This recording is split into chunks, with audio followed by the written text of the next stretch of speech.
Coming up on McKnight Tonight, living through Cyclone Alfred. Thousands lose power and internet, including me.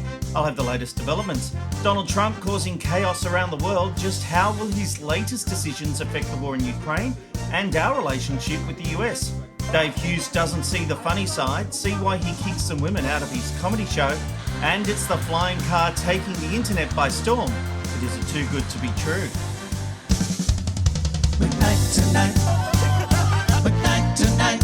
Wrong again. McKnight Tonight. McKnight Tonight. I've seen that since university. Funny, insightful interviews from a watched producer with nothing to lose. McKnight Tonight. McKnight Tonight. McKnight Tonight. Here comes McKnight Tonight.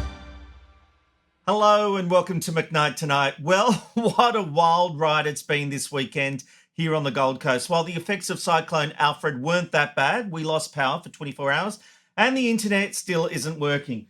I tell you what, it's enough to drive you to drink, and I think this might be a special episode where I just have a cheeky wine along the way. Hey, where's mine?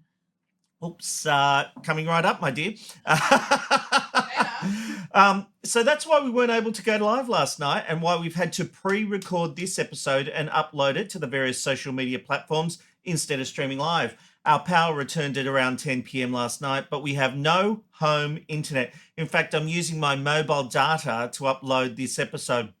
But what was great was my middle child, Eloise. She decided we had no generator. I had a generator, didn't work, so best laid plans. But Eloise decided we would play Among Us. And so we did a real live version of Among Us. It's this game the kids used to love. I don't think it's that popular anymore. But we did a real live version where people are crewmates and one's an imposter trying to kill people. I was the imposter a couple of times and got caught every time. So cheers to my dad's skills. Anyway, there is a lot to talk about, but I'd still love to hear your feedback. So leave your thoughts about the topics we cover in the comments section of the video. Meanwhile, as I said, there are plenty of topics to cover in this edition of McKnight Tonight. Here comes McKnight Tonight. Now, you'll be pleased to know Amanda now has a wine, so we can get on with the show. And and of course, we begin with the events of ex-tropical Cyclone Alfred. The slow-moving system made landfall on Saturday night at around 9 p.m. Queensland time. A 61-year-old man died after being swept into floodwaters in northern New South Wales. 13 people were seriously injured in a crash involving two Australian Defence Force vehicles. Now, they're all expected to make a full recovery. Around 320,000 homes were hit by power blackouts, including the McKnight home, and some may be without power for up to 2 weeks.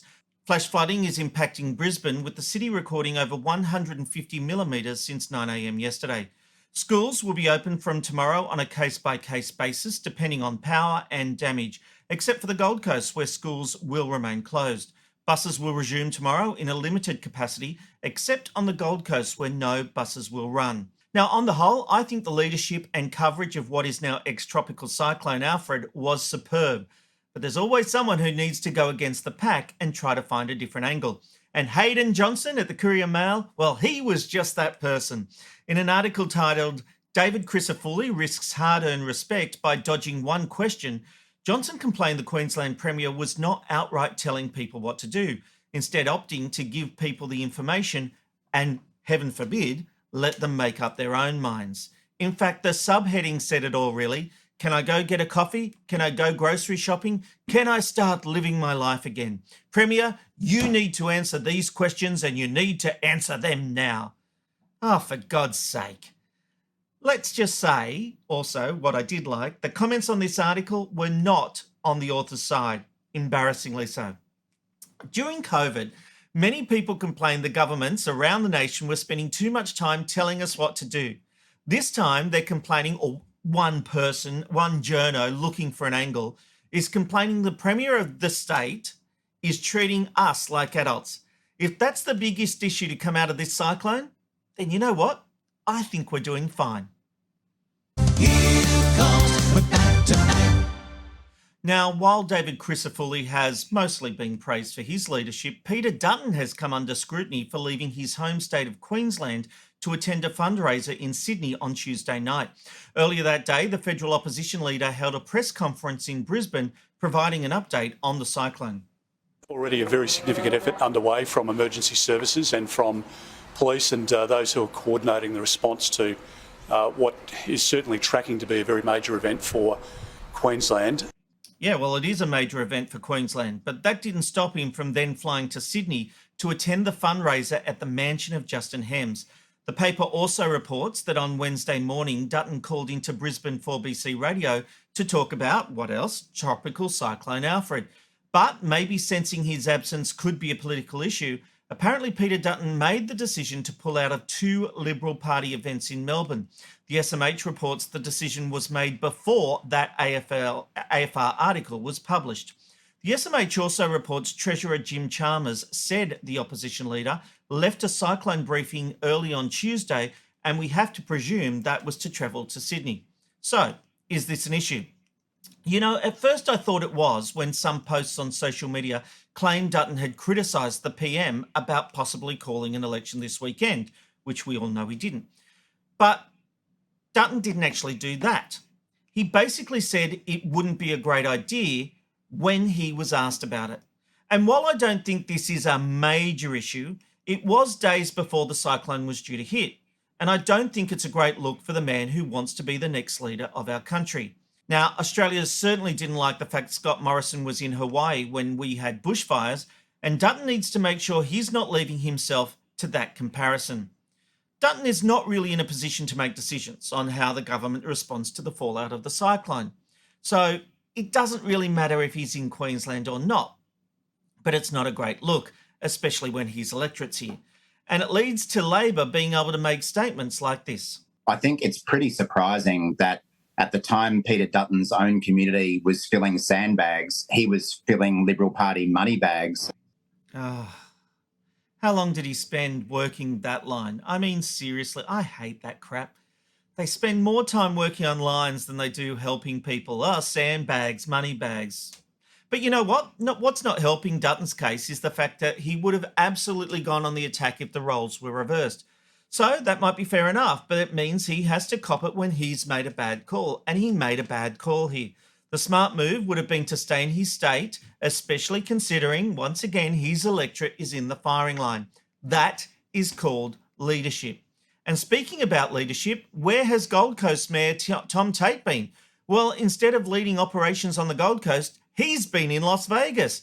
After attending the opening round of the NRL, it turns out the mayor stayed in the US for a holiday. Now, Council Chief Executive Tim Baker and one of Mr. Tate's senior staff, who had been travelling with the mayor, returned to the Gold Coast on Monday, according to The Australian. But Mr. Tate stayed in Las Vegas and was photographed with his wife Ruth on Friday. Now, considering Tate loves the media spotlight, it is strange he didn't return home.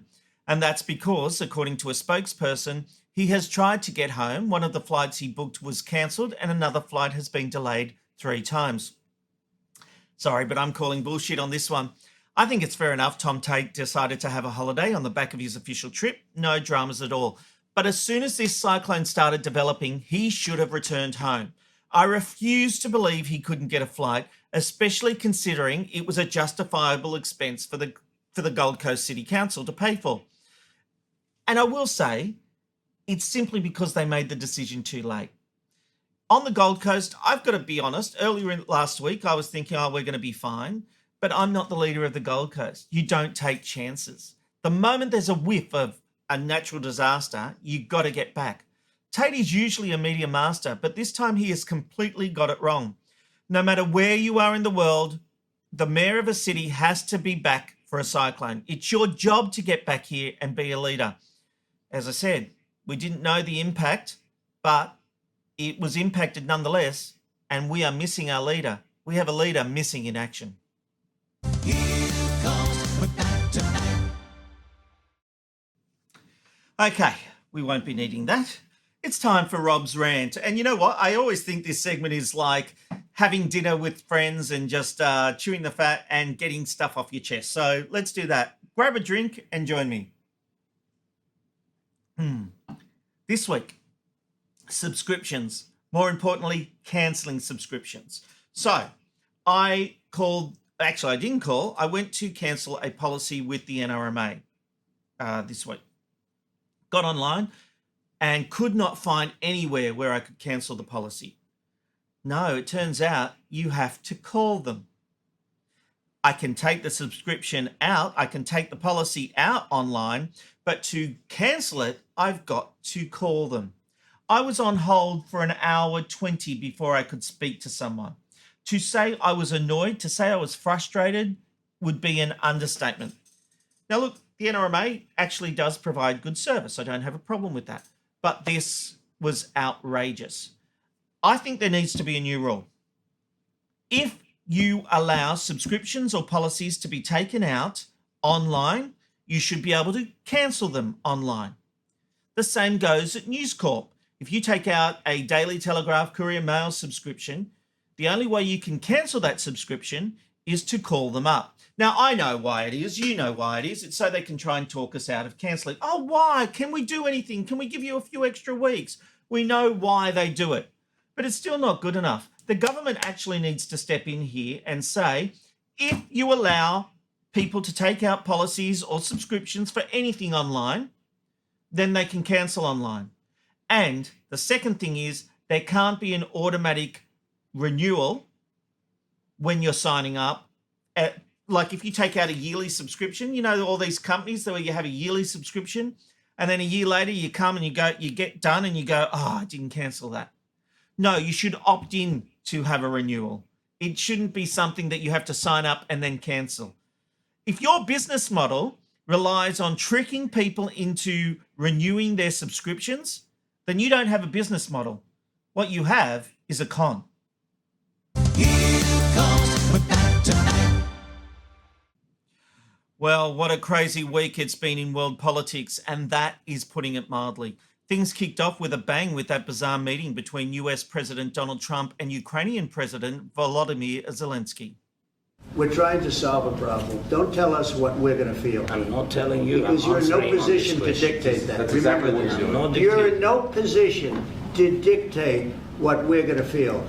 We're going to feel very good. You will feel influence. We're going to feel very good and very strong. You will feel influence. You're right now not in a very good position. You've allowed yourself to be in a very bad position, and he happens to be right about it. From the very beginning of the war. You're not in a good position. You don't have the cards right now.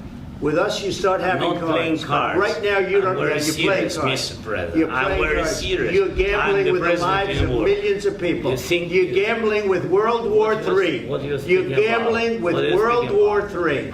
And what you're doing is very disrespectful to the country, this country. That's back to you. Far more than a lot of people said they should have. Have you said thank you once? This a lot entire of meeting? times. No, in this Even entire today. meeting that you said thank Even you. today. You went to Pennsylvania and campaigned for the opposition in October. Offer some words of appreciation for the United States of America and the president who's trying to save your country. I think Zelensky probably needed a drink after that because things only got crazier from there. Now, look, it's hard not to believe that this wasn't a planned ambush. There is no way JD Vance would have had the courage to verbally attack Zelensky unless he'd been given the go-ahead from Trump. And then, of course, we had that ridiculous question from Brian Glenn. Now, he's a correspondent for Real America's Voice, who asked the Ukrainian president why he didn't wear a suit to the White House. Now, many have made the point on social media and in articles that Winston Churchill, the English Prime Minister, the United Kingdom Prime Minister, he didn't wear a suit when he visited the White House during World War II. And it's true. He famously wore this siren suit on January 3, 1942. Could you imagine how bad it would look for a leader to be in a suit while his country is at war? It was true then in Winston Churchill's day, and it's true now with Volodymyr Zelensky. Now, some commentators have said that if you watch the whole meeting, the blame squarely lies at Zelensky's feet. Well, I've watched the whole meeting, and it is uncomfortable. But what we have here is Zelensky trying to get a few issues across. He's trying to make the point that Russia is the aggressor. You've got to remember, he's been seen social media and news reports of of Trump saying that, essentially saying that Ukraine caused this war. So Zelensky did have his backup. And of course, you know what? He probably didn't react the right way when they went into the ambush. But how are you supposed to act? You've got to let a bully be a bully. The US has now stopped all military support to Ukraine, including intel. And what do you think happened next? Russia launched a bombardment of a city in the eastern Donetsk region just hours after Donald Trump defended Vladimir Putin. And to make matters worse, two key opponents of Zelensky have confirmed contact with Donald Trump's team in what appear to be secret discussions to oust the Ukrainian president. Now, what I do like here is Zelensky's rivals. They seem united. There should be no elections until the war is over. And of course, that's right. Again, using Winston Churchill. He didn't hold elections while World War II was happening. This is all BS and a narrative to try and make Russia look not as bad as they are. Now, Trump is playing tough on plenty of other fronts too, introducing tariffs against China, Mexico, and Canada. Now, they came into effect this week, but then on Friday, he signed an executive order suspending the tariffs against Mexico and Canada. That decision came after Canadian Prime Minister Justin Trudeau went on the attack, issuing a clear warning to American citizens. The U.S. tariffs came into effect in the early hours of this morning, and so did the Canadian response. Canada will be implementing 25% tariffs against $155 billion worth of American goods, starting with tariffs on $30 billion worth of goods immediately, and tariffs on the remaining $125 billion of American products in 21 days' time. Now, just like I did a month ago, I want to speak first directly to the American people. We don't want this. We want to work with you as a friend and ally. And we don't want to see you hurt either. But your government has chosen to do this to you. Now, at the time, Trump didn't seem to be taking that threat lying down. This is what he said during his speech to Congress last week. April 2nd, reciprocal tariffs kick in. And whatever they tariff us, other countries, we will tariff them. That's reciprocal, back and forth. Whatever they tax us, we will tax them. Now, if that's not clear enough, he had earlier posted on Truth Social saying any tariff added by Canada will be matched by the same amount. But now he's back down. Now, what I don't understand is he talks a tough game. Trump talks a tough game and it's the art of the deal and all that kind of stuff. But did he get played by Trudeau? Or is he realising the impact of his actions? This is going to have a major effect on America's economy. Tariffs. He may be upset that tariffs get put back by other countries that he's tariffing. Tariffing, is that a word? But it's like a tax. He thinks he has the right to tax everybody with these tariffs, but they don't have the right to respond. But when they do respond, he seems to back down. Is Trump as tough as he makes out? I'm not really sure that he is. The one thing about a bully is that they're a bully until someone stands up to them. And then they usually back down. Here comes McKnight Tonight. Now, while our news cycle here in Australia has been focused on cyclone coverage, a really disturbing story aired on 7 News on Thursday night, where a man or a teenager posing as a maintenance worker boarded a Jetstar flight.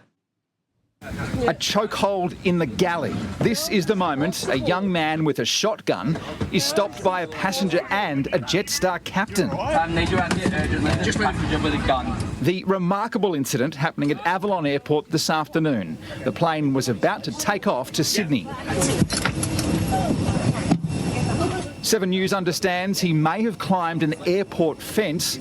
Passengers say he told staff he was a maintenance worker. We just boarded. He came on with 2 bags saying, he needed to do maintenance. That's when the flight crew started to get nervous because there wasn't anything planned. Then the pilot saw the shotgun, then leaped onto him. There was a guy next to us named Barry. He got him in a headlock, and then that's when I started recording. Daniel was sitting in seat 1B, front row, for a most unnerving takedown. He was dead silent. His eyes, there was no emotion in his eyes at all. He looked like, I want to say, almost fake. It was so scary, yeah. You can see the tool belt packed with equipment. It's believed a knife was in there too. I mean, what a legend is Barry. Meanwhile, the 17-year-old from Ballarat has been arrested and charged with 8 serious offences, including unlawfully taking control of an aircraft, endangering safe operation of an aircraft, and endangering safety of an aircraft. So how did this happen? According to the Australian, Avalon Airport is a police-free airport. I mean, what the actual hell? How in this day and age is that a thing? The paper says Avalon Airport has no Australian Federal Police or Victoria Police officers stationed at the facility in a security gap that forced police to race 9 kilometres to arrest the alleged teen hijacker. The outlet goes on to say the lack of armed police has been a long-running security concern at Avalon. I bet. You know, I mean, we barely get to go through security these days with water. How can a guy be able to allegedly climb a fence and board a plane? I mean, I feel sometimes we just do these things to try and make it look like we're being safe.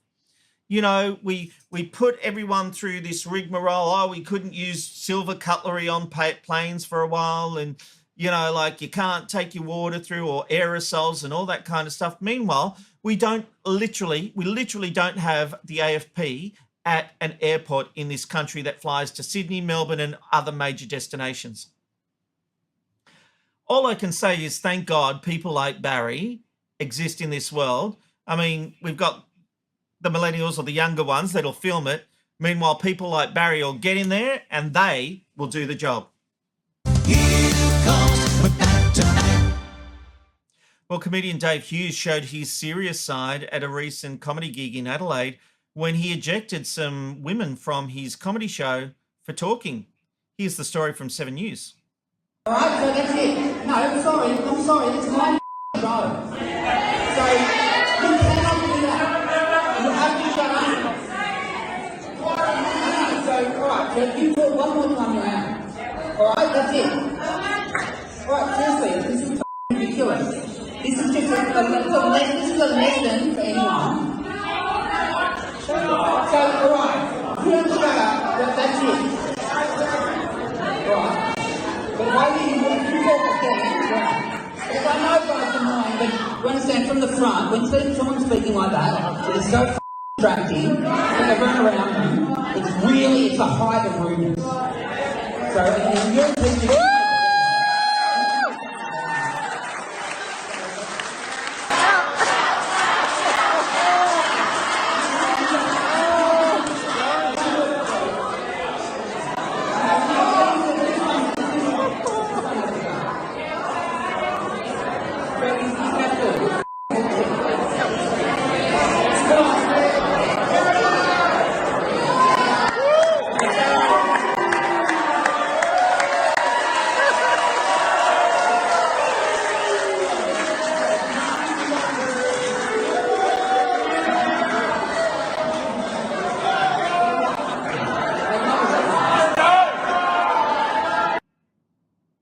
Good on him. You know what I love? That woman at the end who gave him a kiss. She knew they'd done the wrong thing. When you go to a show, there are rules. You can't just talk during a comedy show. It's not there for background entertainment so you can have a natter. I don't care if you're drunk or whatever. There are rules, and he did the right thing. They were destroying the event and the night for everyone else. That's why the audience were on his side. And I'm sorry, it's the same as when that woman, was it last year, took her baby to a performance and was asked to leave, and she said, oh, it's anti-woman. No, it's about respecting the audience. You don't take a baby to a theatre show. Even if it's being quiet, there's a point where it can go off. It's distracting. If it's gurgling, whatever it's doing, it is not the appropriate place. When you become a mother, you need to make some sacrifices. If you don't want the baby to be on formula that night or pre-pump some breast milk for someone else to look after it, don't go to the show. You know what? There's so much entitlement. Well, I'm allowed to do this because I paid my ticket. Who gives a crap? You have to consider the people around you. It's not all about you. Good on you, Hughesy. You are a legend.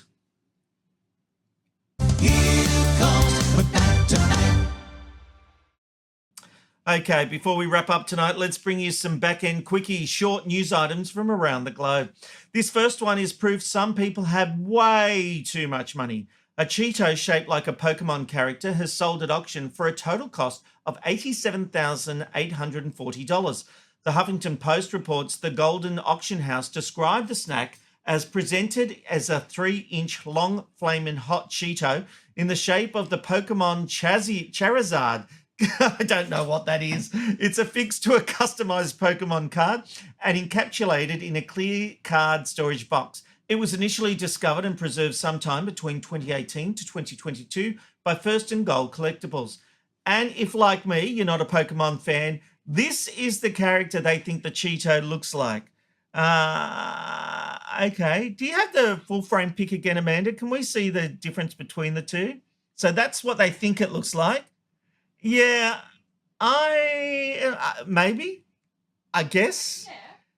Would you pay 87? You wouldn't even let me buy a $5,000 pinball machine, a Doctor Who pinball machine, Amanda. Don't you talk about buying $87,000. And by the way, that Doctor Who pinball machine would be worth like $15,000 or $20,000 now. But anyway, would have been a good investment, but don't trust Robbie. Although the kids probably would have destroyed it. All right, now to a company that is claiming to have built the first flying car. Aleph has released a video showing a car taking off in a vertical position, though this isn't the vertical position, this sort of goes up and over, and this clip has gone viral. Now, to me, it looks like they've just put a heap of drones under a mould of a car. And it's important to note journalists were not allowed anywhere near the car, and they also didn't witness seeing a driver. The video released includes some pretty obvious CGI, but in fairness, the man behind the company did acknowledge that during an interview with TMZ Live, before explaining the 3 different modes. It has the car mode, where it functions as a regular car. It has a hovercraft mode when it lifts, rotorcraft mode, and it has the airplane, like a biplane mode, when it flies forward. The switch between all 3 modes, that's where the tech and the trick is. Okay, Jim, let's get down to basics here. How much? So we're pre-selling it for $300,000. It's right now, and we understand it's not going to be affordable to a lot of people initially. That because we're still a startup, and small startup, and it costs us a lot to make one. As we grow in the number of cars which we produce, we can eventually, that's not going to be next year, that's not going to be in 5 years, but eventually we can get it to the price cheaper than Toyota Corolla or Ford Focus because it's a simpler vehicle. Now, if you believe this, I've got some snake oil I'd like to sell you. I'm sorry. It's a concept car for sure, but it doesn't drive as a car. There is no way this works as a real car and then flying. It is literally just drones underneath. If you've fallen for this, seriously, I've got snake oil. I think you could buy ice from the Inuits, basically. This is just a little bit of baloney, I think, but good on them. It's a concept car. It reminds me, remember Back to the Future promised us flying cars in 2015? I've got a theory that Marty McFly spoiled that. You know how at the end of Back to the Future, he'd had that accident, and then when Doc and Marty had gone to the future, he was sort of a washed up, I can't remember what business he was in, but basically everyone had flying cars. Marty was a washout. They went back in time. Marty didn't have the race with the guy, didn't get into the car accident, and the future changed. His future was anything he wanted it to be, according to Doc. Well, I think, like the butterfly effect, that stopped us from getting flying cars, and so Marty McFly is not the hero you all thought he was. He stopped us from having flying cars. That's my Back to the Future theory anyway. Take it or leave it. And on that note, that's the end of McKnight Tonight. This pre-recorded edition will hopefully be live on Saturday night. Back to our live shows where we can get your feedback. Thanks for your support. Thanks for your understanding. Everyone in the Cyclone Zone, stay safe. We have had some friends who have lost power tonight. Again, we've got the power, just no home internet. So we're doing it all thanks to the phone. All right, I'm Rob McKnight. We'll see you next time on McKnight Tonight. Have a wine. I am. McKnight Tonight. McKnight Tonight. McKnight Tonight. It's good night from McKnight Tonight.